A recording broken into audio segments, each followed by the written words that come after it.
মুক্ত একটি পরিবেশে প্রতিষ্ঠা বার্ষিকী উদযাপন করছে। এটি গণতান্ত্রিক রাজনৈতিক দলের জন্য অবশ্যই এটি একটি প্রত্যাশিত পরিস্থিতি। স্বৈরাচার বিরোধী একটি রাজনৈতিক দল হিসাবে আপনারা আমাদেরকে দলীয় এই অনুষ্ঠানে আমন্ত্রণ জানান। আপনাদেরকে আমি আন্তরিকভাবে ধন্যবাদ জানাই। এটি অবশ্যই একটি ইতিবাচক রাজনৈতিক সংস্কৃতি। আপনাদের দলের আদর্শ, লক্ষ্য, কর্মসূচি এবং আমাদের দলের আদর্শ, লক্ষ্য, কর্মসূচির মধ্যে স্বাভাবিকভাবেই ভিন্নতা রয়েছে এবং এই কারণেই আপনারা পৃথক একটি দল করেছেন। একইভাবে আরো অনেকগুলো রাজনৈতিক দল রয়েছে বাংলাদেশে, যাদের রাজ আমাদের সামনে উপস্থিত আছে। যে দলগুলো আমরা একসাথে ফ্যাসিবাদী বিরোধী আন্দোলনে গণতন্ত্রের পক্ষে আমরা রাজপথে ঐক্যবদ্ধভাবে আন্দোলন করেছি। ফ্যাসিবাদী শাসনের পতনের পর নতুন করে এ পর্যন্ত আরো কমপক্ষে 25টি নতুন রাজনৈতিক দল আত্মপ্রকাশ করেছে।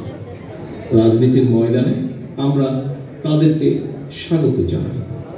গণতন্ত্রের পক্ষে রাজনৈতিক দলগুলোর মধ্যে রাজনৈতিক আদর্শের ভিন্নতা থাকতে পারে, তবে আমি বিশ্বাস করি দেশের স্বার্থের প্রশ্নে বাংলাদেশের পক্ষের প্রত্যেকটি রাজনৈতিক দলের অবস্থান এক এবং অভিন্ন, উদ্দেশ্য এবং গন্তব্য এক এবং অভিন্ন। কি সেটি হচ্ছে দেশের স্বার্থ রক্ষা এবং অবশ্যই জনগণের কল্যাণ সাধন।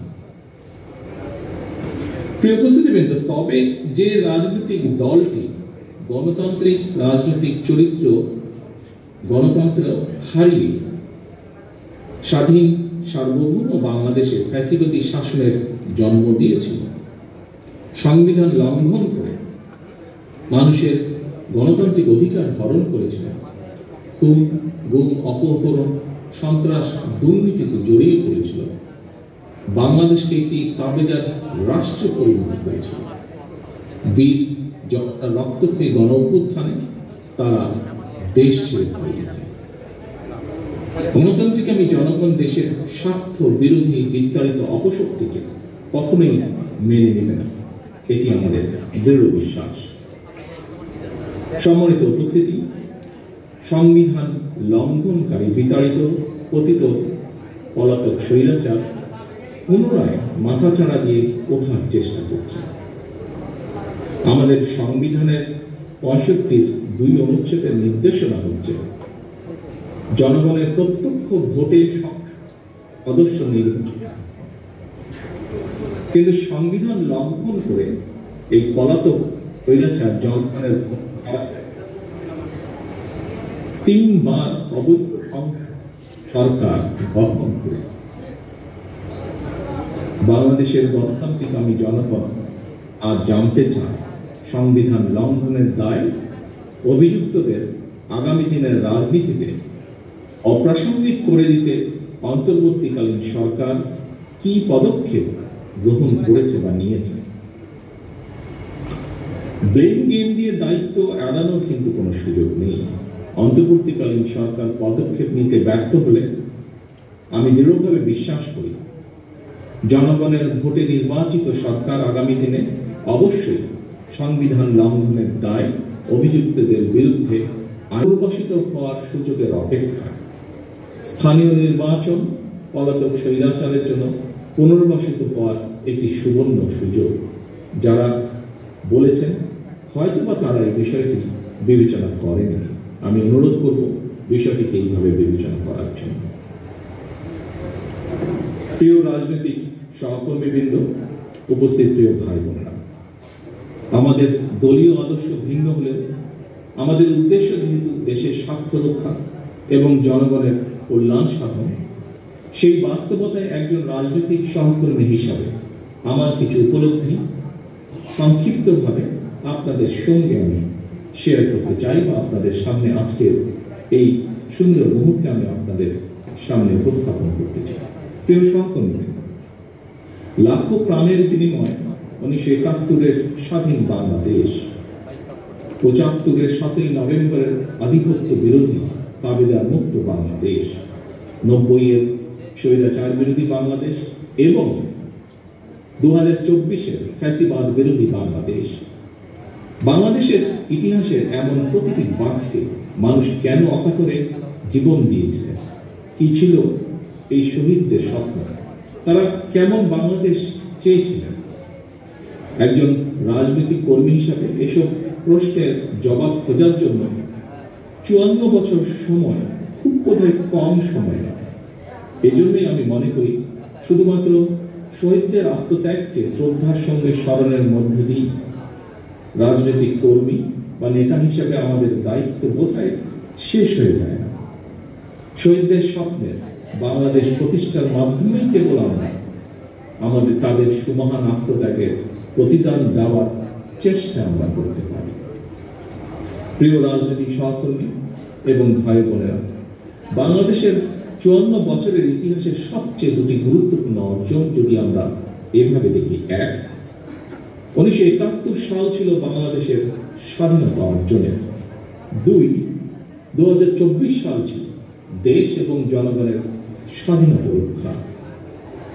বাংলাদেশ নামক এই জাতি রাষ্ট্রের স্বাধীনতা প্রিয় হাজারো লাখো শহীদের রক্তে লেখা স্মারকে 71 আর 24-এর রাজনৈতিক বার্তাটি হল, দিল্লির তাবেদার হওয়ার জন্য বাংলাদেশ 1971 সালে পিণ্ডি ত্যাগ করে না।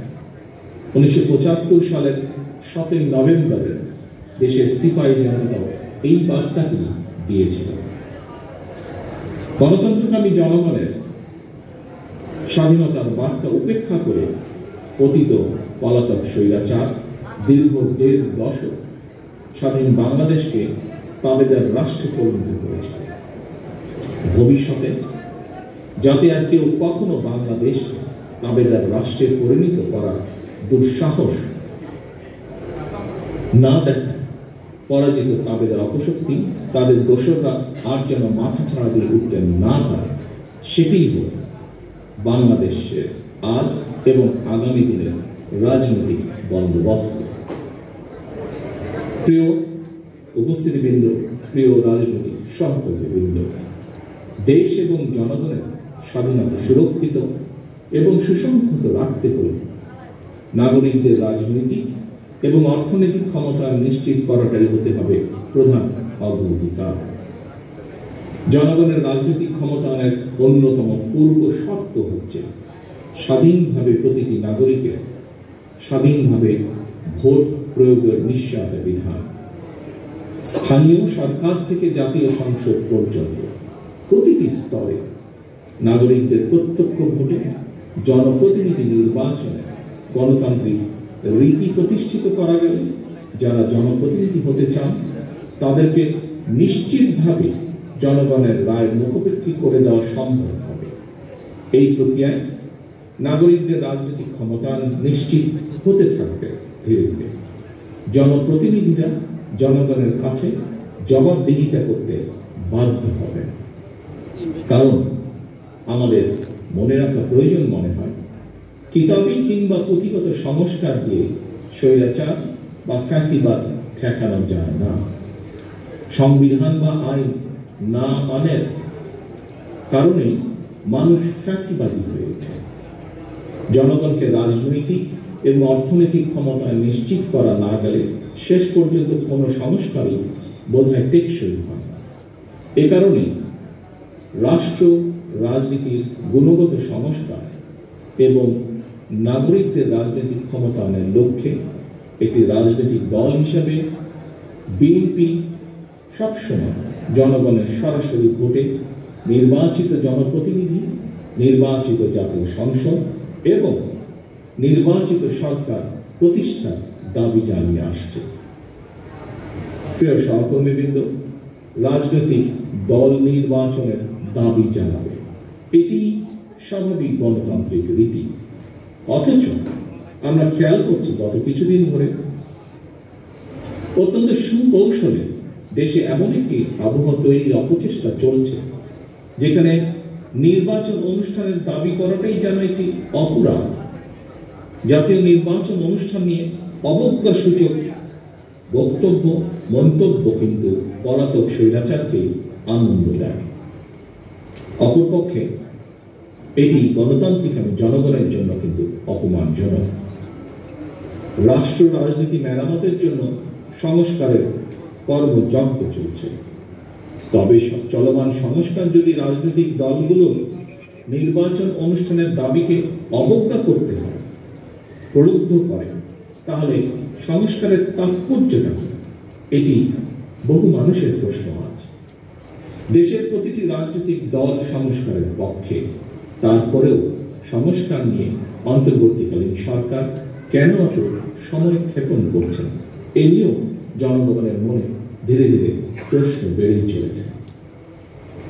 উপস্থিত প্রিয় রাজনৈতিক সহকর্মীবৃন্দ, প্রিয় ভাই বোনেরা, রাজনৈতিক দলগুলোকে অবজ্ঞা এবং জনগণের রায়কে অবহেলা করে বিরাজনীতিকরণকে উৎসাহিত করা হলে সেটি শেষ পর্যন্ত গণতন্ত্রকে ঝুঁকির মধ্যে কিন্তু ফেলে দেবে।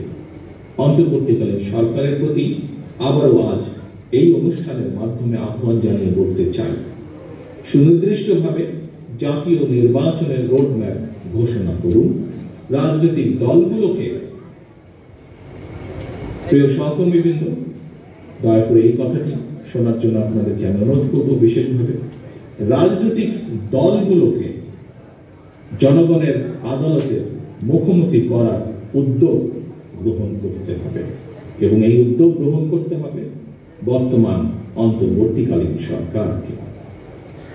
জনগণের ভোটের মাধ্যমে জনগণের কাছে জবাবদিহিমূলক সংসদ সরকার গঠিত হলে দেশের স্বাধীনতা, সার্বভৌমত্ব সুসংহত থাকবে। রাজনৈতিক চর্চার মাধ্যমে সরকার গঠন এবং পরিবর্তনে জনগণ এবং রাজনৈতিক দলগুলো অভ্যস্ত হয়ে উঠলে আমি একজন রাজনৈতিক কর্মী হিসাবে দৃঢ়ভাবে বিশ্বাস করি, বাংলাদেশকে আর কেউ তাবেদার রাষ্ট্রে পরিণত করে রাখতে সক্ষম হবে না, ইনশাআল্লাহ।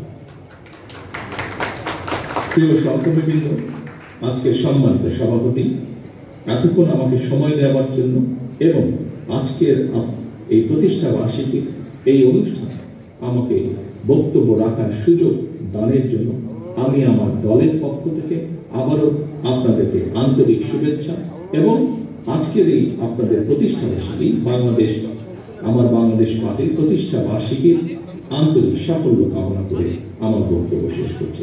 আল্লাহ হাফেজ। বাংলাদেশ জিন্দাবাদ। বাংলাদেশ।